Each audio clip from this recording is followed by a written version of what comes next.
Chappers. How you doing? Yes, I chopped off my beard and shaved my hair and everything. We've got another heat wave coming up fairly soon, and I just I can't handle the heat. This is a demonstration, a paid-for demonstration of the BadCat Unleash V2. I want to make a distinction between a demonstration and an opinion. They're two different things. And I think it's important to say this, and I think as a community of demonstrators, sometimes we don't make this clear enough. I have a relationship with BadCat, and they have very kindly paid me to demonstrate, work with them, be a clinician, be a demonstrator. They haven't paid me for an opinion, so if I give an opinion, it is entirely my own to give. If I tell you about the features, I'm paid to do that. And of course, I'm probably going to love and give an opinion that I really like lots of their products, because otherwise I wouldn't choose to work with them. So, the Unleash V2. This thing is very, very, very cool.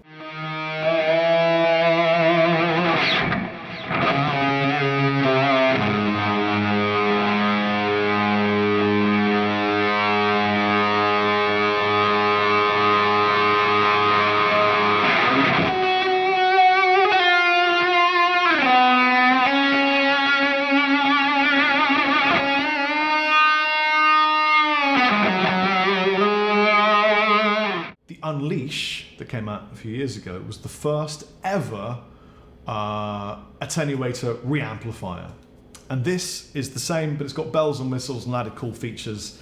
Yes, this is a beautiful custom shop Les Paul. It belongs to Luke, not to me.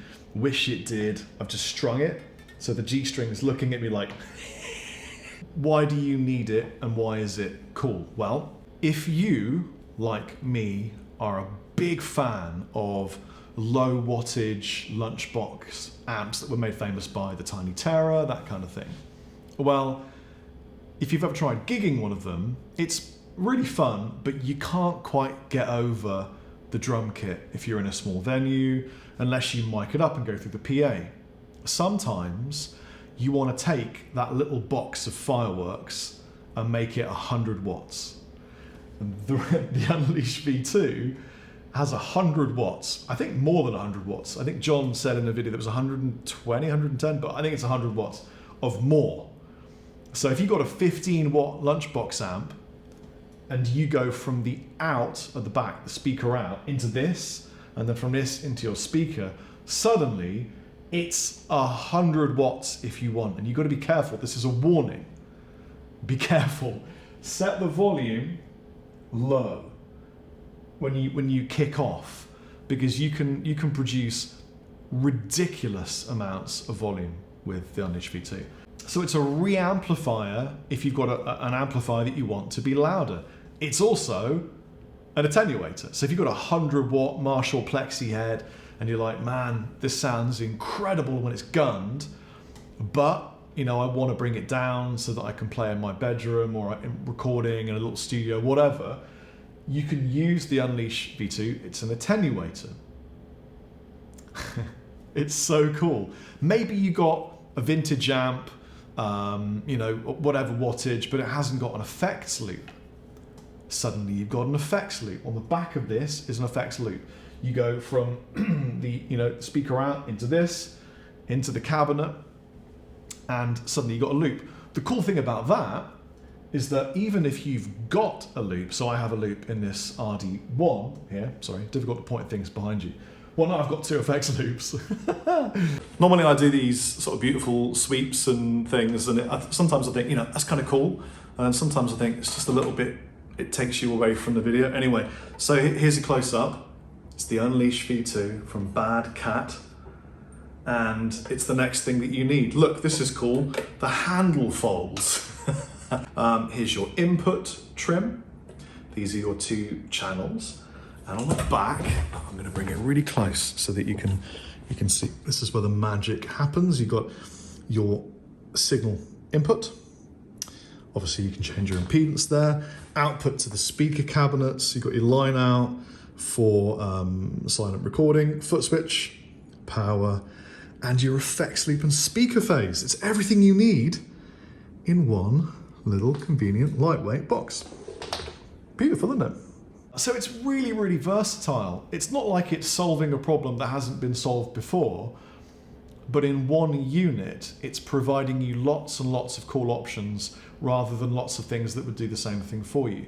So you can, by the way, there's loads more. But so what I've done with this RD1 is I've put it up gig volume for me.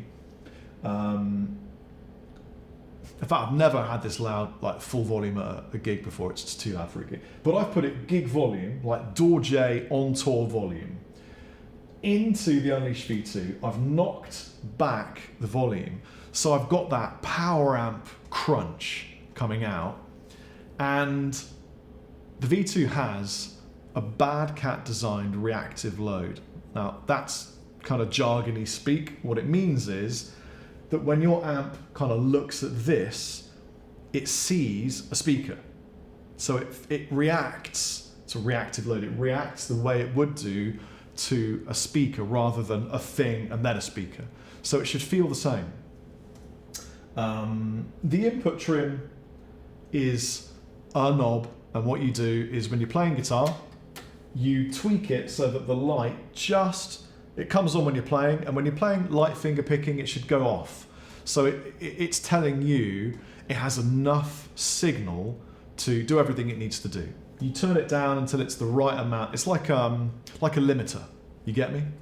Good. So I've got it set up, gig volume, into this. I've turned the gain kind of down, so I get this warm kind of brick crunch thing that I'm working on with Clockwork Wolf and Company right now.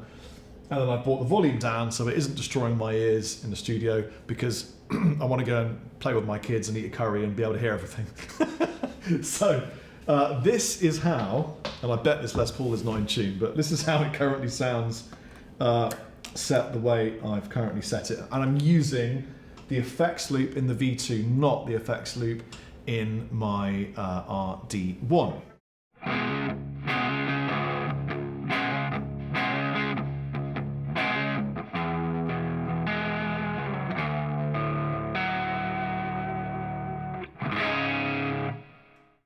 Quiet. You can turn this right down. You could turn the amp way up and you could turn it right down, or the other way. Let's make it a bit louder, and I'm going to have to look at my... What I've done is I've given myself some leeway with my preamp so that I can gun this a little bit more and get a bit more of the speaker feel. So now I've got it like this.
Okay, let me step on BadCat double drive, give it a bit of a lead tonality.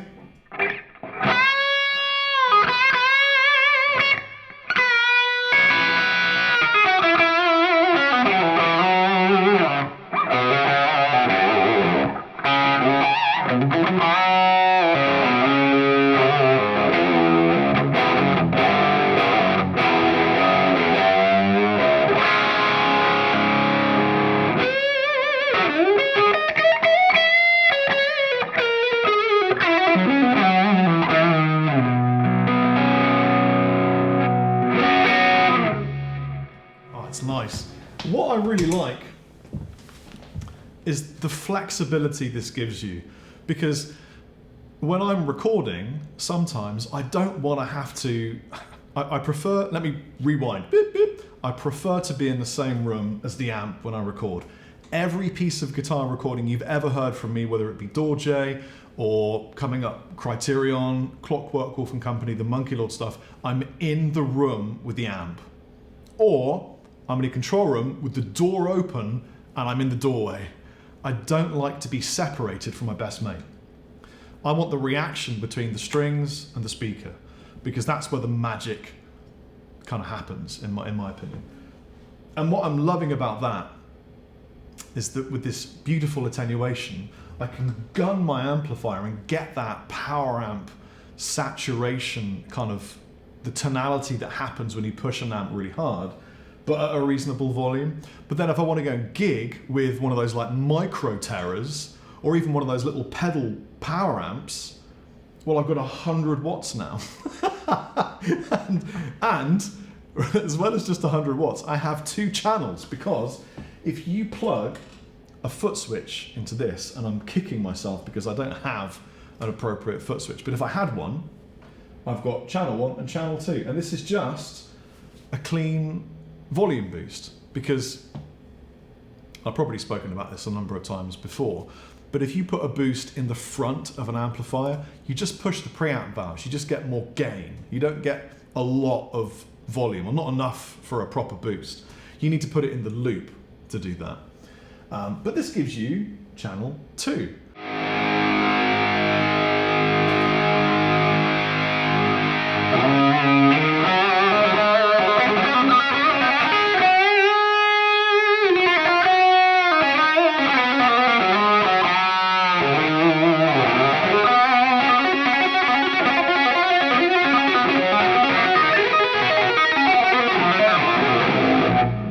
Possibilities are kind of endless, do you know what I mean? It's really, really fun that I have an extra effects loop, I have an extra channel, I can make it quiet, I can make it loud. It's also great for recording, with the recording out, all that kind of gubbins. You can set the impedance to whatever you need to. It's a really useful recording or live tool is what it is. And that's it. It's not any more exciting. It isn't an amplifier or a pedal that makes a sound. It's just a useful Swiss Army knife kind of recording or live tool. And that's why I love it. I actually used it recently in a music video shoot, because my BadCat amplifiers haven't arrived yet. Can't wait to get them. I borrowed a beautiful vintage Marshall Plexi, but I couldn't quite, and it was only a music video shoot, so we were playing along, like audibly you could hear it, but I wanted that proper grunt, but not so loud that we couldn't hear the PA playing the playback to dance to. That sounds weird, but it's true. So I gunned it and I used the Unleash V2 and it sounded mint. Really, really cool. Mint is a British term that means really good. Anyway, let me now put this full volume. And let me check the input trim.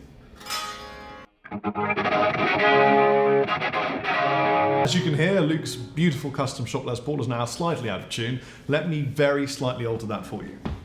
Guess which string it was? It was the G string. So I've set the gain kind of back to where it was, and in a way now, the master volume is kind of acting as like tonal variance.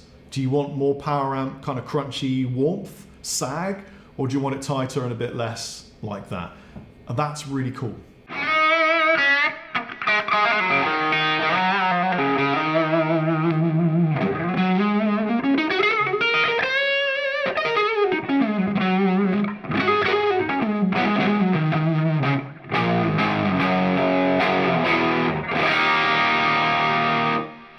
And you can hear that warm, fluffy, saggy kind of vibe. It is really my cup of tea, which is why I normally have it about there. Let's gun some gain.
It's a beautiful tone.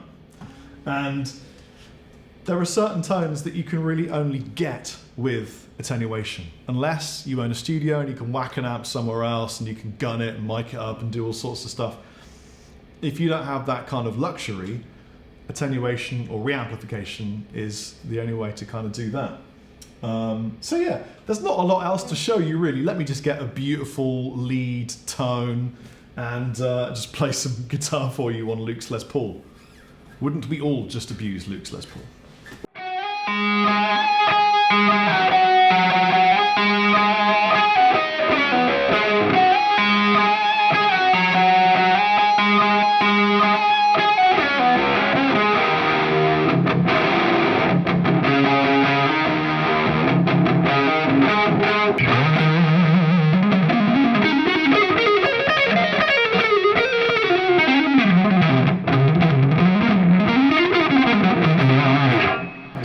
Les Pauls are way too much fun. And so is the Unleash V2. I recommend you check it out. Have an amazing day. I've been Rob Chapman. Without a beard. Chappers out.